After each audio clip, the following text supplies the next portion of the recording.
Magandang hapon po.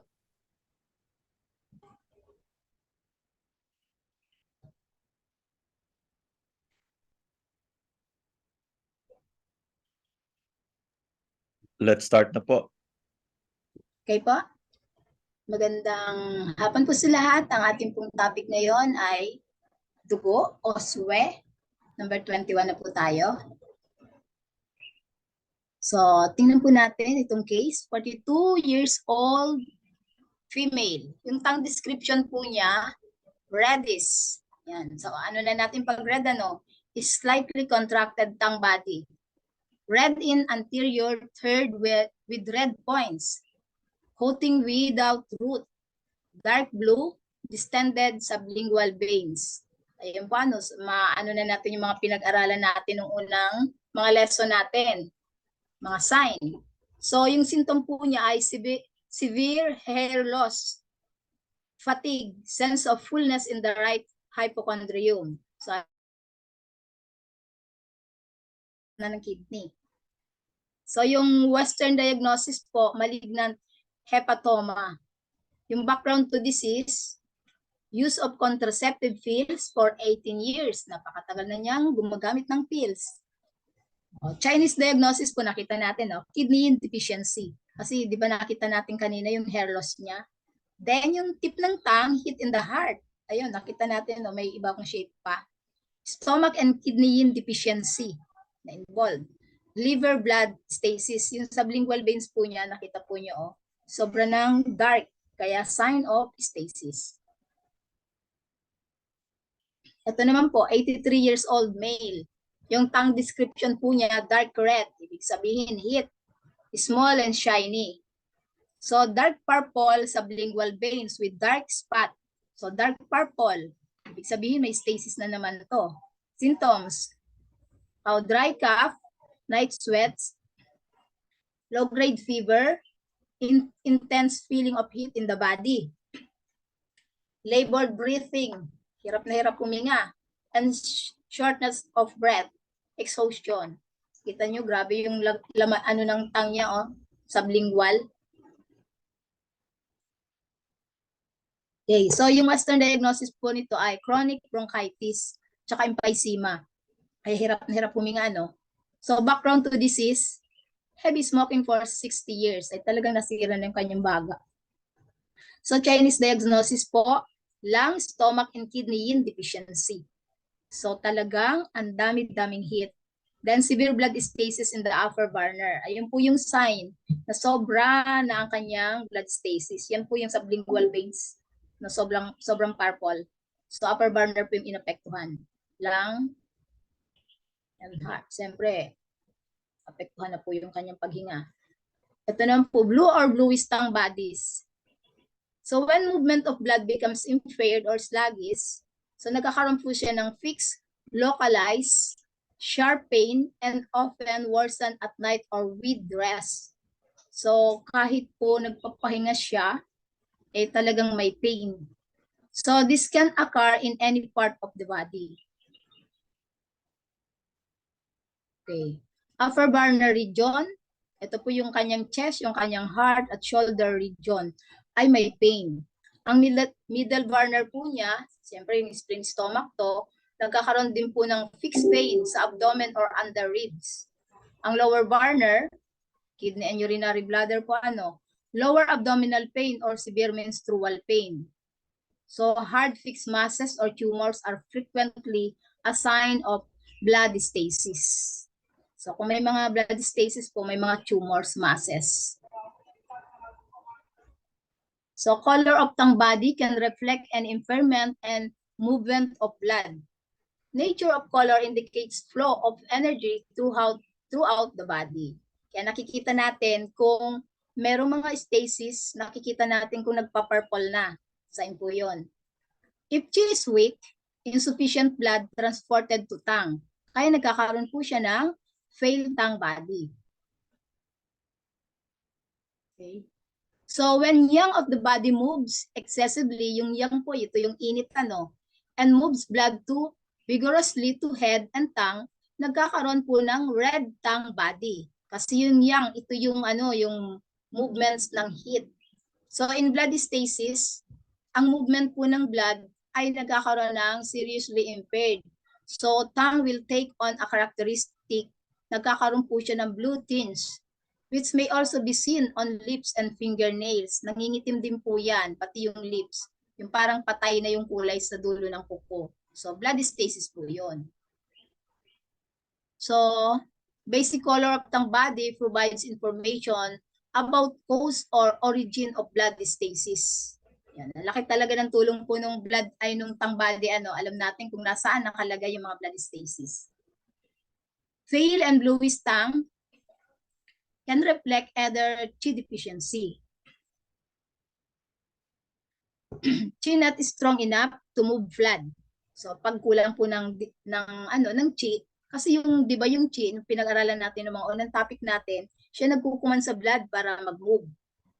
Or kung may blood deficiency, yung blood stasis induced by severe bleeding.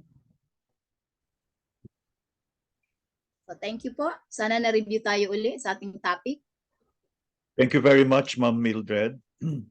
Kumusta kayo dyan sa Apayao? Ito po umuulan-ulan. Salamat, malamig ang panahon. Okay. At least walang lindol. Ay, wala naman natalindol po ba? Hindi namin naramdaman. Okay. Sige. Now, we proceed to tongue diagnosis for red short tongues. Let's call on Ma'am Teresita Sumile from Rizal. Good afternoon, Ma'am Teresita.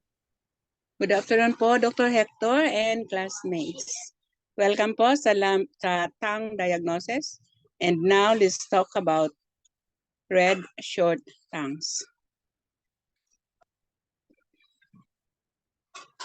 This tongue type indicates severe exhaustion of kidney and liver yin plus development of vigorous heat. This can lead to a very serious disorders as extreme heat consumes fluid and yin, the most serious being internal movement of yin. Okay? Tongue is short because fluids, blood, yin are not adequately nourishing tongue muscles. Tongue thereupon loses its elasticity and its ability to move freely. If tongue deviates to one side, this indicates presence of internal yin. Although this type of tongue is the result of severe yin deficiency, treatment with pure tonification is not indicated. Internal yin must be extinguished and the young sedated. Now we have a patient, female, 19 years old. Tongue description, red, small, short, very pointed, prickles at the tip, intense red edges. Symptoms, lack of appetite, constipation, amenorrhea, strong inner restlessness, insomnia, suicidal fantasies. Western diagnosis, anorexia nervosa. Background to disease, serious starvation, divorce of parents. TCM diagnosis, kidney yin deficiency, onset of essence deficiency, heart fire, and heat in the liver. Now let's go to case history of the patient. The parents of Mrs. S divorced when she was 13 years of age. She was extremely upset about the separation and felt responsible for it. She lived with her mother, who was obsessed with dieting. Around this time, the patient seemed to have lost her appetite.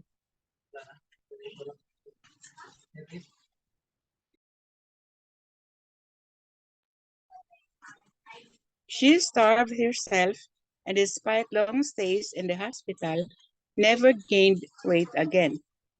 She is 19 years of age, 176 cm tall, and weighs 42 kilogram. When she was 15 years old, she had a single menstruation. The patient was studying for her A-level examinations.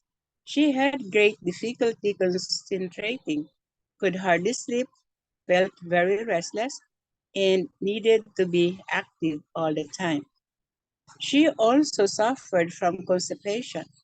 The tongue was noticeably small and red. Her pulse was thin and deficient. The red short tongue shows serious kidney yin deficiency with some heart fire developing.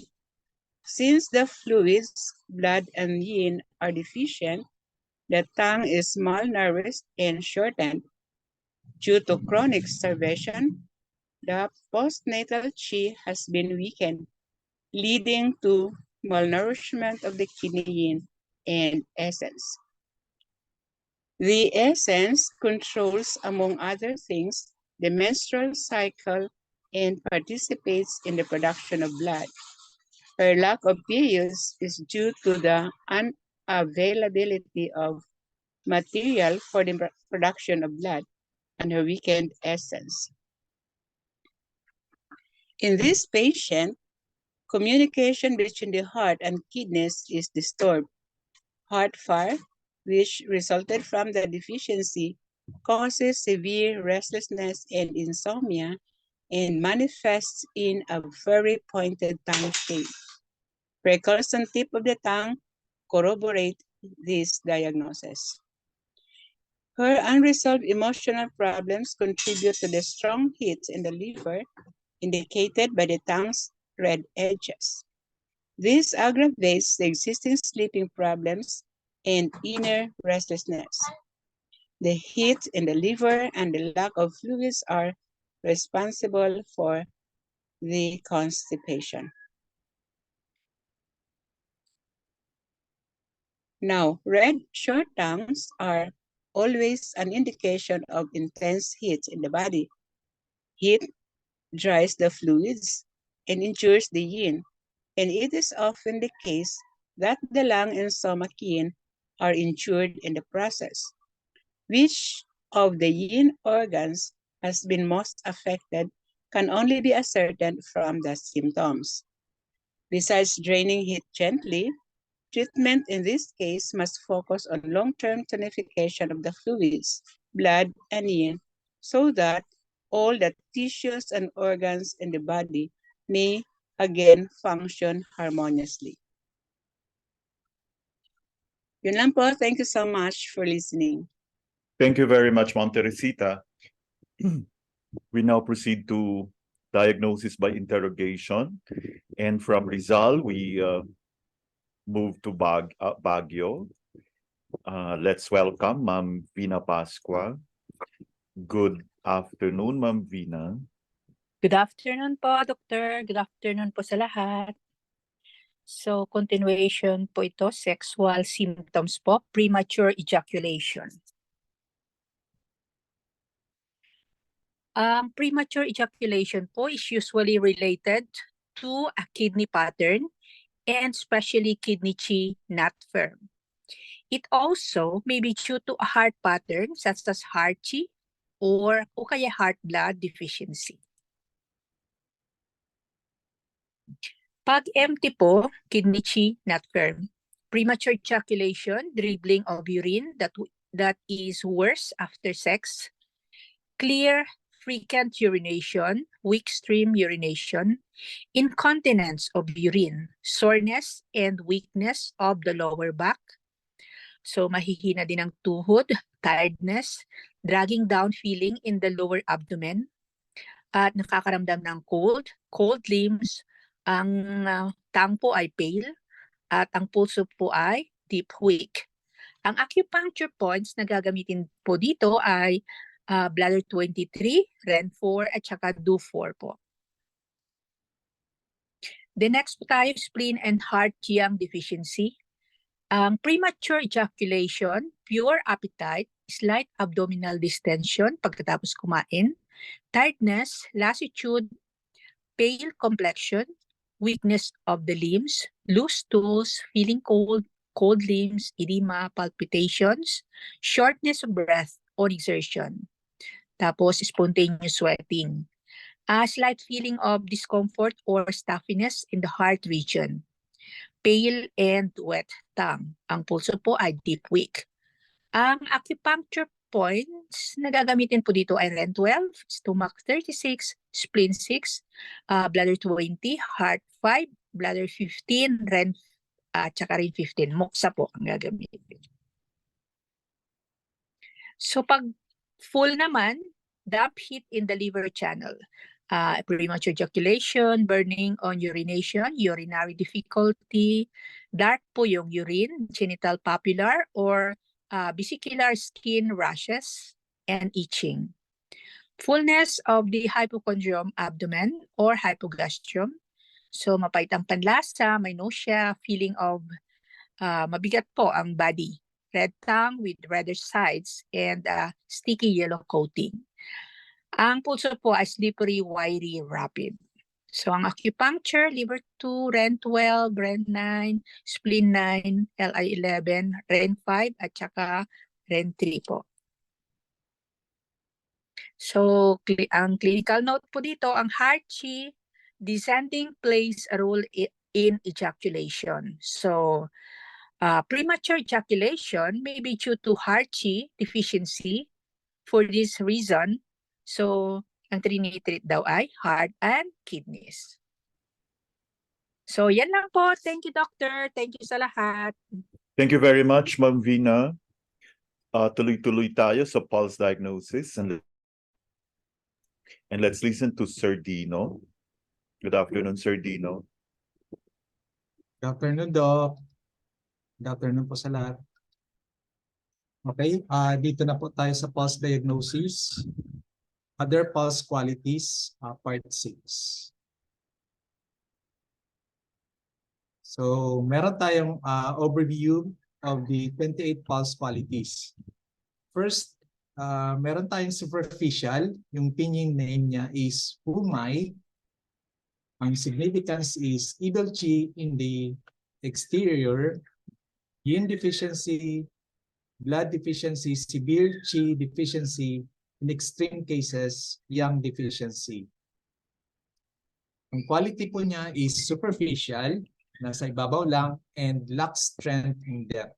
So pag biniinan, nawawala po yung lakas niya. Next, we have the drum skin. Ang pinyin name is Jimai. Shual yin loss, extreme gene deficiency. Ang quality niya is superficial, wide, and hard.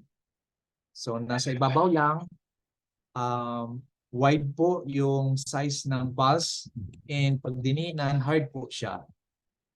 Next, we have the flooding, hong mai. This one indicates that there is a presence of heat. Ang quality niya, nasa superficial din siya nararamdaman. In kun position, in tune position, di ba yung tune is yung nasa unahan, but not in the chi position. So, iba naman yung mararamdaman sa may chi position. Malakas siya, nasa superficial and wide po yung size ng pulse. Next, we have empty. Shumai. Ang significance niya is blood deficiency, yin deficiency, chi deficiency, jing deficiency, and summer heat. Ang quality niya is superficial, nasa ibabaw din, and wala po siyang strength. Mahina po. Next, we have hollow, humai. This indicates blood deficiency and yin deficiency. Ang quality niya when we palpate, nasa superficial lang po siya, malawak, pero wala siyang lakas. Empty in the middle. So pag press po natin, para siyang maluwag dun sa loob. Yun na nga, meaning hollow. Next, we have scattered, sanmai, blood, yin, or chi loss. Ang quality niya is superficial, nasa ibabaw din, malawak, wala din siyang lakas, wala din siyang edges na mararamdaman, empty upon pressure. Nawawala na po siya pag diniinan. So, ito po yung scattered pulse. Next, we have sagi, lumay. This indicates chi deficiency, blood deficiency, or dampness. Ang quality, nasa ibabaw din siya, manipis lang, at wala siyang lakas. Pag diniinan, weak po, without force. Next, we have deep, chinmay. This indicates yang deficiency, chi deficiency, blood deficiency in the interior, or stagnation. Ang quality niya, malalim po siya pag pinalpate. Next, we have the weak pulse, rumay. Nag-indicate po siya ng yang deficiency, blood deficiency, yuan qi deficiency. Ang quality niya is deep, malalim siya pag pinalpate, maliit lang at wala rin siyang lakas. So that is the weak pulse. Next, we have the hidden pulse, umay. Ang indication, significance niya, there is presence of stagnation or extreme yang deficiency. Pagpalpate, kailangan diinan po natin dun sa malalim para makita po or maramdaman natin yung hidden pulse. Next, we have the confined pulse, lumay. Significance, there is a stagnation of cold, food, chi, blood, or dampness. Ang quality po niya is deep, malalim, kailangan diinan, malawak, and ramdam po pahaba, and matigas din po siya pag naramdaman. So that is the confined pulse. Next, we have the knotted, Gmai. This indicates the presence of chi stagnation, merong phlegm, merong blood stagnation, food stagnation, excess cold, pwede rin yang deficiency, heart chi deficiency, yuan chi deficiency, or jing deficiency. Ang quality ng pulse is slow and irregular. So, bagal po siya and hindi pare-pareho po yung pagpintig. Next, we have the intermittent daimai. Ang significance niya is organ chi deficiency. Ang quality, regular disturbance in the rhythm. So, yung rhythm po niya hindi pare-pareho. So, tinatawag natin siyang intermittent pulse. Next, we have skipping, humai. Excess heat or yin and yang are separating. So, ang pulse nito is rapid and irregular, hindi rin pare-parehas na mabilis. Next, we have wiry, sianmai.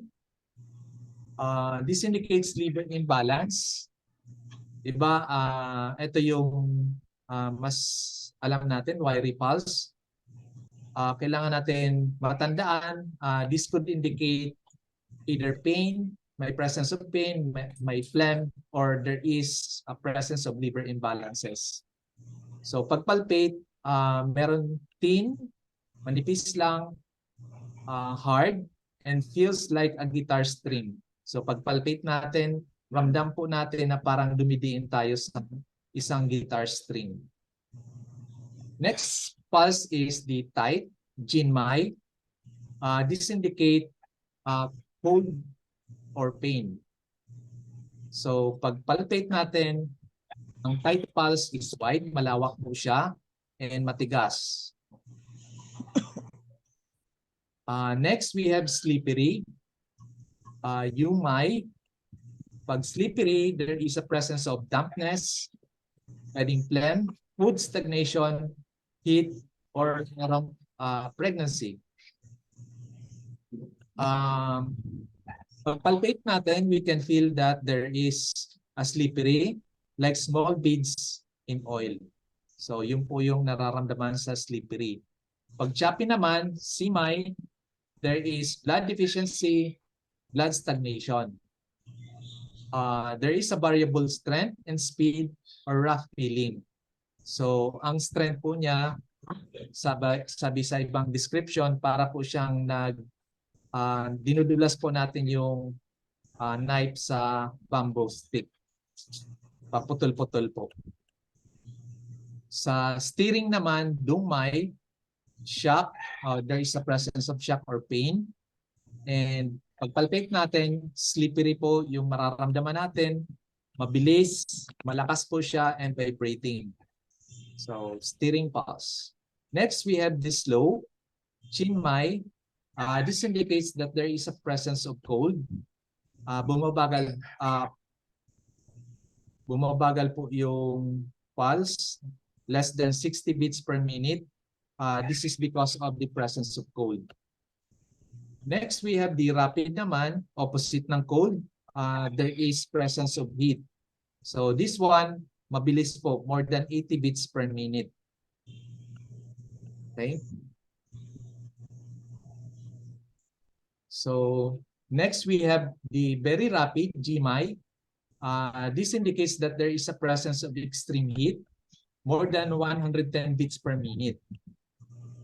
Next is short, 1 my, extreme Qi or blood deficiency, or there is a presence of food stagnation. So since maikli siya, does not completely occupy all the position. So pag ano natin, hindi po siya malawak na ramdam natin na nag-occupy ng position. Next, we have the long naman, Chiang Mai.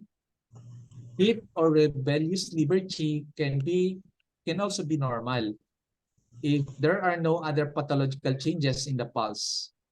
So this one, when we move our finger from side to side, ramdam po natin na longer than normal po yung pulse. Sa large naman, Daimai, this indicates that there is a presence of heat. Malawak po siya, overflows its boundaries. So, and is forceful. Malakas po, nag-overflow and wide. So, that is large pulse. Next, we have the fine pulse, Shimai, meaning there is a yin deficiency, blood deficiency, dampness with Qi deficiency. So, pag palpate, ramdam po na soft, weak po siya, and thin. So, meaning there is a deficiency. Pag faint naman, Wimai, there is extreme blood deficiency, Qi deficiency, or yin deficiency. Pag palpate, very weak po yung pulse and very thin. Next, we have the full pulse, Shimai. This is an excess condition in which there is evil Qi at the same time a strong Shen Qi. So pag palpate, wide po siya, forceful in all level. Diba? Superficial, middle, and deep. Pag palpate, puro po malakas and wide po yung size ng pulse. So hanggang doon lang po. Thank you for listening. Thank you very much, Sir Dino. Punta na po tayo ngayon sa differential diagnosis. Let's call on Ma'am Needs you for damp heat in the spleen. Good afternoon, Ma'am Needs. Good afternoon, Doc Hector. Good afternoon, everyone. Cold damp invading the spleen. Cold dump. Welcome to our TCM Foundation number. Cold dump. This cold dump invading the spleen, TCM Foundation number 120. So, ang etiology, exposure to exterior dampness from either weather or living conditions with spleen Qi deficiency underlying allowing damp to invade. Signs and symptoms: poor appetite and digestion, fullness and oppression in the stomach duct, and epigastrium, which is better for warmth, heaviness in the head and limbs, sweet or sticky taste or absence of taste. Okay. No tears or tears for one drink, loose stools, leukorrhea, tiredness, dull white complexion. Okay. When you palpate, the pulse is slippery and slow. When you observe the tongue, it is swollen, pale, with sticky white coating. Treatment principle: warm the center, dispel cold, and disinhibit damp. Okay. Acupuncture treatment points: spleen 9, drains damp in lower burner. Ren 12, supplements the spleen, disinhibits damp. Stomach 8, transforms damp in the head. Bladder 20, supplements damp. Ren 11, harmonizes the middle burner. Spleen 6, this inhibits dampness also. Spleen 3, supplements spleen chi. Bladder 22, harmonizes the spleen and stomach. Ren 9, harmonizes the intestines. And stomach 22, regulates the intestines. So, ang technique po ng needling ay with supplementation or tonifying and large amount of moxa since this is deficient. Thank you po. Thank you very much, everyone. Thank you, Doc. Thank you very much, Ma'am Needs. Okay, tuloy-tuloy tayo sa acupuncture patterns and practice. Let's call on Sir Dino again.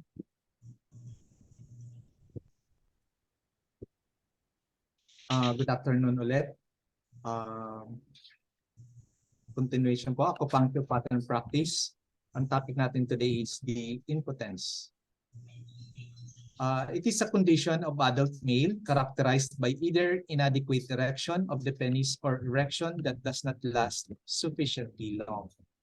So sa etiology and pathology, the location of the abnormality leading to impotence is mainly in the external genitalia and the kidney.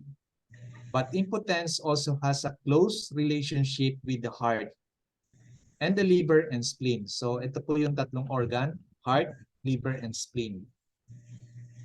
Decline of vital gait yang is the most common in practice, while dampness and heat is uncommon. First, we have the decline of vital gait yang. A weak constitution, merong excessive masturbation, too early marriage and childbearing, or sexual overindulgence can lead to deficiency of kidney essence and decline of vital gait yang. This results in inadequate erection. Next, we have the impairment of spleen and heart. This one is the yang mean meridian, is the sea of water and rain, and is responsible for the nourishment of the penis. Injury of the heart and the spleen by excessive brooding or anxiety can affect the yang mean and the chong meridians and lead to deficiency of both qi and blood. The penis loses its nourishment and impotence may result. Okay. Next, we have the impairment of kidney by fear. So, di ba yung emotion ng kidney is fear? Excessive or persistent fear can injure the kidney and cause deficiency of kidney qi and kidney essence. This may result in the penis failing to erect. Next, we have trapping of liver qi. The liver governs the tendons and the penis is the focal point of all tendons. Brooding and rage can both disturb liver function and lead to inadequate function of all tendons. In such circumstances, the penis may fail to erect. Next, we have the downward flow of dampness. Alcohol or dietary intemperance can easily injure the spleen and the stomach, which in turn may give rise to endogenous dampness and heat. Downward flow of dampness and heat can cause flacidity of the penis. Next, we have non-illness. Occasionally, the urogenital system fails to develop normally. Impotence may be an associated feature. Also, certain formulas can adversely affect erectile function. Sa clinical manifestation, there are two common patterns. In one, there is failure of erection during attempted sexual intercourse, but normal erection during dreams. In the other, there is erection that is not sustained. In both patterns, there may be spermatoria or premature ejaculation. Commonly associated symptoms include thin semen, coldness, aching, weakness of the waist and knees, merong lassitude, and generalized weakness. Or merong mental depression, timidity, and suspiciousness, or impeded urination and prolonged dribbling. So hanggang doon lang po. Thank you for listening. Thank you very much, Sir Dino. Let's now proceed to signs and symptoms, and let's call once again Ma'am Teresita Sumile to do the presentation. Good afternoon po ulit, Ma'am Teresita. Good afternoon po ulit, Dr. Hector and classmates. Sa signs and symptoms na po tayo, number 95. Streaming eyes, part 3. Damp phlegm in the spleen and lungs. Streaming eyes, swollen eyelids, sticky eyelids, chronic cough coming in bouts with profuse white sticky sputum that is easy to expectorate, white pasty complexion, a feeling of oppression in the chest, shortness of breath, dislike of lying down, wheezing, nausea, abdominal fullness, tendency to obesity, swollen tongue with a sticky white coating, and the pulse is slippery.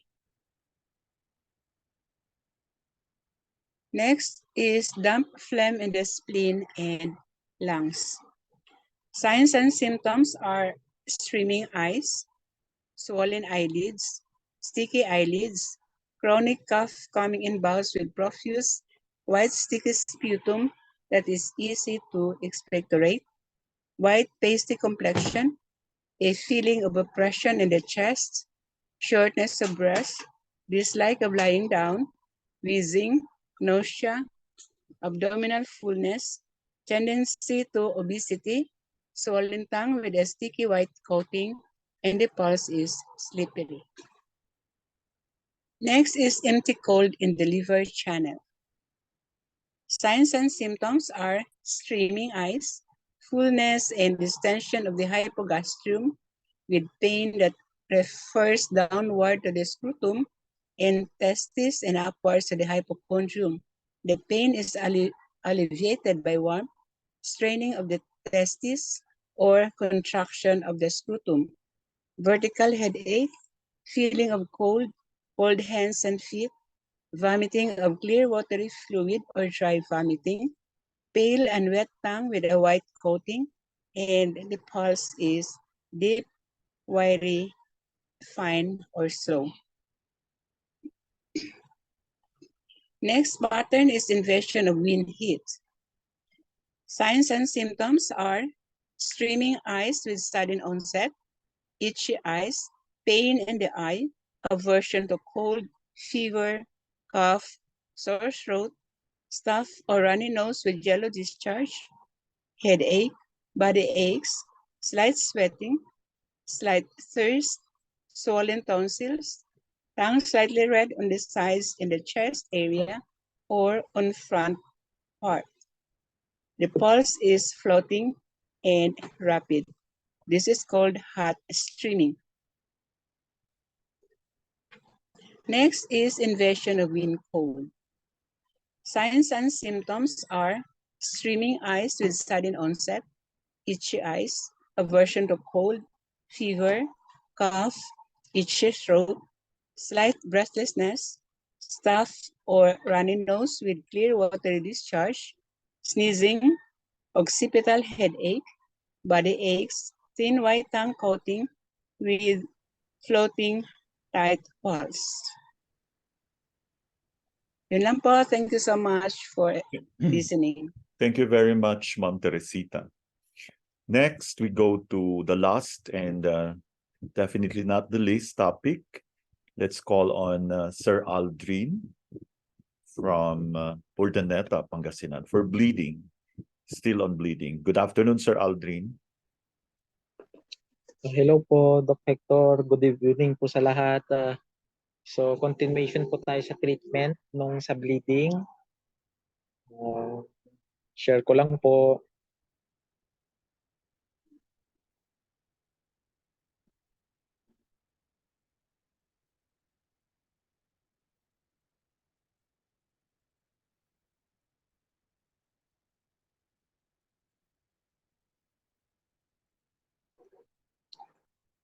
Okay, so treatment principle day 2 po tayo.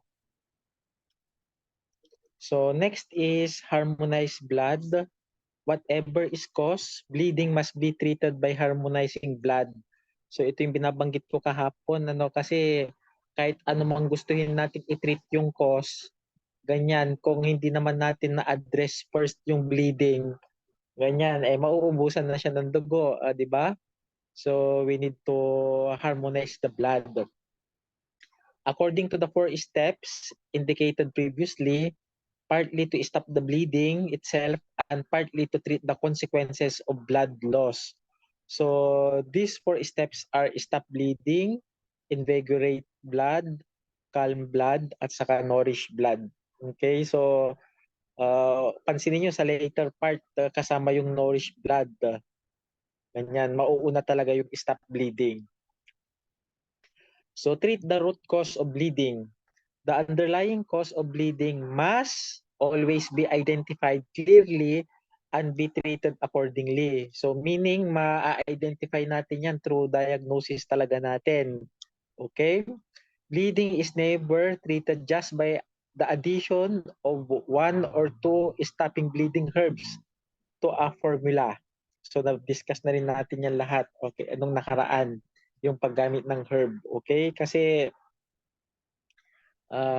yun nga, hindi parang sa example ko dito, masakit yung ulo, uminom ka ng herb or paracetamol, nawala nga yung sakit ng ulo.